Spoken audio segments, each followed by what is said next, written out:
Good afternoon, everybody. Thank you so much for taking time out of your day to join us today on this presentation. My name is Zadie Ramirez, and today I'm going over Goldman Sachs Group for our Capstone project.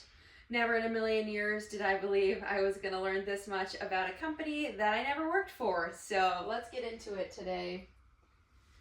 So overview of today's agenda, we have a few things on the chart. So we're going to look over the business courses that influenced me, why I picked Goldman Sachs, different research sources, and what I found amongst the research that I looked into, Goldman Sachs strategic management, leadership goals, and values, as well as the financials for Goldman Sachs for the past 5 years. Specifically, we're going to be looking into net revenue, net expenses, net profits, and the amount of profit increase or decrease percentage-wise every year. We're also going to be taking a deep dive into a SWOT analysis, and then I have 3 recommendations for the board of directors today that I'd love to voice out. And then lastly, we're going to be looking over what I learned from this course, as well as taking any question and answers that the audience is already adding to the presentation. Starting off first, business courses. 4 business courses really prepared me for this capstone: financial accounting, managerial accounting, microeconomics, and business management. All of these were very different, but essentially they allowed me to learn different lessons needed to succeed in this capstone. Starting off with financial accounting principles, allowed me to examine, analyze, measure, and record financial transactions, as well as prepare the raw data information such as balance sheets, income statements, cash flow statements, as well as shareholder equity. Things like this are very important with Goldman Sachs because the information is very raw, and we are able to interpret it into a way that shareholders can understand. Next is managerial accounting. Essentially, these 2 courses partner together, how these numbers can essentially be processed by leadership, and we can translate them into decisions that we take day to day. Identification and assignment of product cost, operational budgeting and planning, cost control, and decision making. Those have a big impact with strategic management because there's planning involved, realizing of goals, as well as seeing how you measure in success. Principles of macroeconomics. We see individual decisions affect everyone. Any little thing that you do in finance affects someone, whether it's minutes or seconds, but also can be decades down the road. Supply and demand, consumer behavior, outputs, inputs, and different markets. This really does show the different global markets and financial markets, whether it's stocks, whether it's commodities. We are able to grasp the different needs of every market and how they function differently on their own, and as well how they help out together. The last business course that helped me was business management. Allows you to lead, plan, organize, and control the people you manage. Eventually, everyone in their own roles will go into some type of leadership management, whether you realize you're a leader or you don't. You are leading someone to somewhere. It allows you to delegate work, prioritize unity amongst your team, follow the chain of command, so following your leadership, but as well knowing who are your mentees under you, how to motivate employees to take initiative, not just as a leader, but as well as a team member, how to motivate your team all together to keep on pressing forward to a similar goal. And then lastly, maintaining a stable work environment for your employees and for your peers as well. So why Goldman Sachs? I have a few bullet points here. So first off, it's a very well-known company in the Fortune 100. Personally, I've been pretty familiar. I personally wanted to go into investment banking a while back, and I saw the stressful hours and not enough pay, so I decided not to go that route. But just kind of an overview here. So it's been around for over 100 years, so there was plenty of history to take a deep dive into, as well as plenty of financial results that back up the success of this firm for over 100 years. It's the top 5 alternative asset managers. So alternative investing is starting to have a rise, and they really take the reins on the crown of alternative investing. And they're very, very popular, top 5 again. It's currently expanding overseas. We see a lot of companies are afraid to take that jump overseas and service clients in their language, in their culture, in their communities. Goldman Sachs is not afraid of that jump, and they jump into it doing plenty of research, but also knowing that that economy has potential for them to make money, but most importantly for their clients to succeed as well. And lastly, or second to last point here, has never been acquired by another firm. So Goldman Sachs has stayed completely, I guess you say, as king in their own company. They are not afraid to acquire other companies, but they refuse to be acquired by another company and not be their own boss. And lastly, they're dominant in the financial services industry. They are one of the best, if not the best, investment banking firms, and they dominate whatever they do. Next, Goldman Sachs research. A few things that I researched, kind of pointing back to our slide before this. They're ranked 35th based off of revenue off the Motley Fool. Their ticker symbol is GS. They've never really changed it. And if you purchased the IPO in the year 1999, you would have been up 966%. Just on price movement alone, not including dividends, anything of those sorts. They're currently expanding in Mumbai and Saudi Arabia. They've gone through several legal proceedings and have been fined millions of dollars over the years. This is definitely something that intrigued me because it's definitely something they can improve on. Profit for the past 5 years has totaled over $52 billion. Personally, myself, I can never fathom seeing that amount in a bank account. So let alone seeing a company be able to acquire this much profits over such a short period of time is definitely admirable. They have record-breaking revenue in 2021. They reached its goal of having $225 billion in assets under surveillance a year before they intended to. They had this goal in 2023. In 2022, they wanted to reach this goal by 2024, and they actually achieved it in 2023, an entire year ahead of schedule. And lastly, we also took a look at how Goldman Sachs is using artificial intelligence. It's essentially trying to replace, regular employee duties to improve efficiency in day-to-day tasks, but also find deeper research faster than a traditional analyst possibly could. Goldman Sachs strategy. So their goal is to provide superior returns to their shareholders. This includes increasing rate of equity or return of equity and earnings per share for the shareholders. They want to become the best in the finance industry by leaving a large gap between them and any other competitor within the same industry. They focus on efficiency, whether it's AI, whether it's their employees, returns for themselves, for their clients, and integrity above all things in everything they do. They focus on 4 core values: partnership, client service, integrity, and excellence, which I think they all work hand in hand together, and they've done a very good job with these 4 core values. Their purpose: we aspire to be the world's most exceptional financial institution, united by our shared values of partnership, client service, integrity, and excellence. So they don't want to be just ordinary, but they want to be exceptional in the financial world. And so far, I would say they're definitely meeting that criteria. They had 14 business principles written in 1979 by John Whitehead.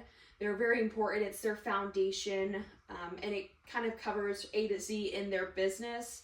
And these 14 principles are explained further in detail in the actual Capstone research paper. And then their leadership team or executive officers, the ones that are listed here are their 8 executive officers. We see David Solomon, he's a CEO and chairman; John E. Waldron, COO; Dennis Coleman, CFO; John F.W. Rogers, executive vice president; and Alex Golton, CRO; Carrie Haleo, global treasurer; Shira Friedman, CAO, and Catherine Rumler is the CLO. So all of these leadership work together to make sure Goldman Sachs is taking the correct decisions, executing their strategic management as well. Financials for the past 5 years, we see the revenue between 2020 and 2024. So these 5 years, we see a jump, an increase in 2021 from 44.56 billion to 59.34 billion. In profit alone, the change difference between that is 128.75%. So that's pretty astronomical, and for other years as well. We see 2022 and 2023, Goldman Sachs did still profit a pretty penny. However, they did not make the jump from, keeping the same profit amount. Years before, they were less profit, 47.96%. Between 2021 and 2022, and 2022 to 2023, even less profit, being less of 24.24%. And then 2024 was a pretty good year for Goldman Sachs. They improved profits by 67.40%. SWOT analysis, for strengths, they have 5 pretty strong strengths. They've got some weaknesses, opportunities, and threats as well. So these strengths, they have a strong brand reputation within the financial industry. Very important to have a good name out there. They have a diversified business model and growth. They have more than one way to bring in streams of income, but they're not perfect quite yet. Strong profitability and financial performance, dedicated focus on research and development and engineering. The last strength is one of the top 5 alternative asset managers. It's definitely something that we researched in our paper. Weaknesses, involved in a large number of legal proceedings. A firm of this magnitude is going to be involved whether they like it or not, whether it's clients suing them, whether it's regulators taking fees and pieces of the pie. It's bound to happen in a very quick changing industry. Their reliance on trading revenue as well. Whenever a firm has a very, very large portion of their revenue focused solely on one thing, it's never good. They have multiple streams of income and revenue, but a large chunk of it is off of trading revenue. Opportunities that Goldman Sachs has: expansion in developing economies such as India. We see Mumbai and Saudi Arabia, they are granting out and having more exposure to those specific economies. Rapid growth of the global ETF market. Very important, stressing the idea of diversification. Focusing on ESG investing as well for more social and environmental conscious clients. Threats include competition from other banks, addressing non-financial threats in the financial sector, the emergence of electronic trading and cryptocurrencies kind of goes hand in hand with the weakness of reliance on trading revenue. Cybersecurity is a threat for every single firm, and the expansion in use of artificial intelligence as well. 3 recommendations for the board of directors this afternoon is 1, reducing executive bonuses instead of downsizing every year.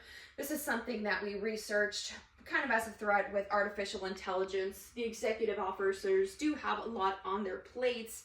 They take care of a lot of business, but let's be real, 50% of the times meetings in their calendars are for not the most efficient strategic management. So it would definitely be a good idea to maybe rework the numbers with bonuses, not discounting their hard work, but employees being hired and fired every year is not the best look for a company. Second recommendation is performing a stock split 10-for-1. Currently, Goldman Sachs stock is sitting at around $800 or so last time I checked. So it being around this price can be definitely a pretty penny for an investor to buy a share, versus if we break it down, they allow investors to purchase more shares while still remaining the same amount of equity in the firm. My third recommendation is prioritize diversity in leadership and in promoting employees fairly. Diversity is definitely something that we need to see improved within all companies, not just Goldman Sachs. It's definitely a fight that people keep on fighting, whether it's for race, minorities, or women. We need to see more diversity in the workplace, so minorities and women such as myself can have some type of mentorship that they can relate to. What I learned in this course in Dallas Christian College. So in my career in finance, I will have to perform similar exercises than a capstone.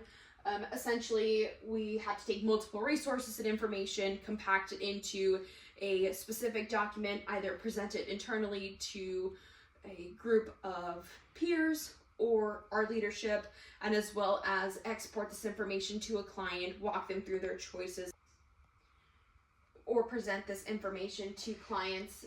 Dallas Christian College showed me everything can be spiritual and tied to my faith. When studying business courses, it's not difficult. It is not difficult to connect them spiritually. Every assignment has an intention that allows you to reflect in your spiritual life as well as your secular learning education. Strategic management showed me that without a plan, execution, or adoption, then a company will not succeed. A company needs a strong leadership, values, missions, and goals to stand out from all of its competitors. And then lastly, we have 3 questions from the audience, kind of tying into from what I see are recommendations. Question number 1, you're recommending Goldman Sachs to expand and prioritize diversity. Does this mean you want them to just check a box on how they determine they are diverse, or how will they determine they are diverse enough for society? So I think just seeing more diversity in the workplace. I feel like the finance world is very male dominated, specifically Caucasian or white males.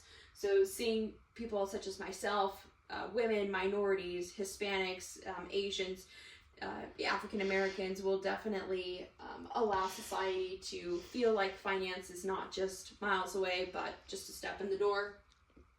Question number 2, what are the immediate downside risks of a stock split that Goldman Sachs could possibly face?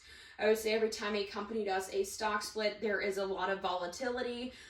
For some investors, they see it as a great sign and they buy, and the price can either rally, or some investors don't know what's going on, don't pay attention to their stock as much as they can, and they sell, and sometimes it'll cause the price to stumble. Last question, what do you think would be an alternative for cutting the executive bonuses? I feel like if they were to hire some type of consulting company, I'm sure they have a consulting company for their IT department, they could definitely have one, or accounting, to definitely crunch some numbers together again in order to have a better look on society when it comes to hiring and firing, as well as how many bonuses are being awarded to their investors or to their executive officers. Thank you everyone for your time. I appreciate you. Hope you have a great rest of your day. Take care.